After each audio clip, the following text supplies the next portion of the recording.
POCSO కేసులో arrest అయిన Tollywood choreographer Johnny 4 రోజులుగా పోలీస్ కస్టడీ ముగిసింది. ఈ కేసులో అతన్ని 4 రోజుల పాటు నార్సింగి పోలీసులు విచారించారు.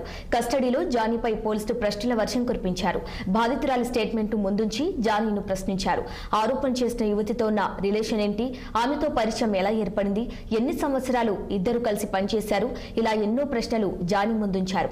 అయితే జానీ మాత్రం ఎన్నిసార్లు ప్రశ్నించినా ఆ యువతి చెప్పేవన్నీ అబద్దాలని జానీ విచారణలో చెప్పినట్టుగా తెలుస్తోంది. అంతేకాదు ఆ యువతి ద్వారా ఎవరో తనపై పెద్ద కుట్రకు ప్లాన్ చేశారని జానీ పోలీసుల ముందు చెప్పినట్లు సమాచారం. ఇక 4 రోజుల పోలీస్ కస్టడీ ముగియటంతో ఉప్పరపల్లి కోర్టులో హాజరుపరిచి ఆ తర్వాత చంచల్గూడ జైలుకు జానీని తరలించారు పోలీసులు.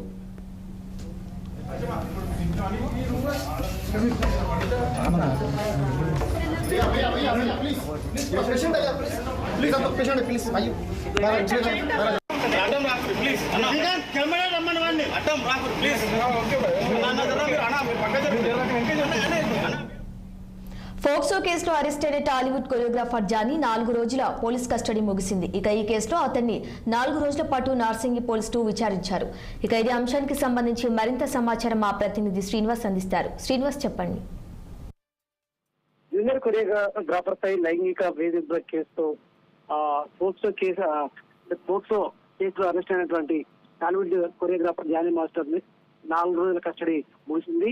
ఈ కేసులో 4 రోజుల పాటు నార్సింగ్ పోలీసులు విచారించారు. అయితే కస్టడీలో జానీ మాస్టర్ పై కూడా పోలీసులు ప్రశ్నల వర్షం కురిపించారు.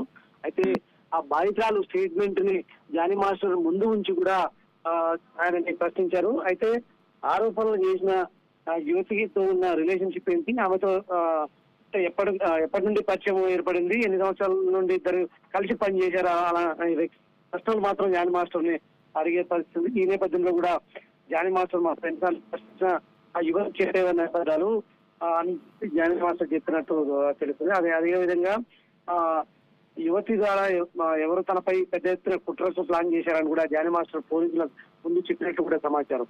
అయితే ఈ 4 రోజుల కస్టడీ ముగియడంతో కూడా ఉప్పరపల్లి కోర్టులో జానీ మాస్టర్ ని హాజరుపరిచి తర్వాత జానీ మాస్టర్ చెంచల్గూడకు తరలించారు.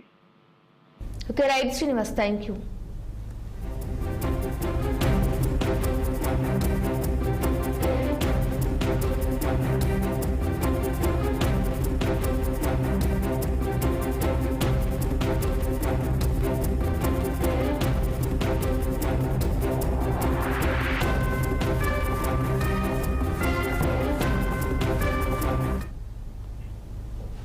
రాష్ట్రంలోని యాదగిరిగుట్ట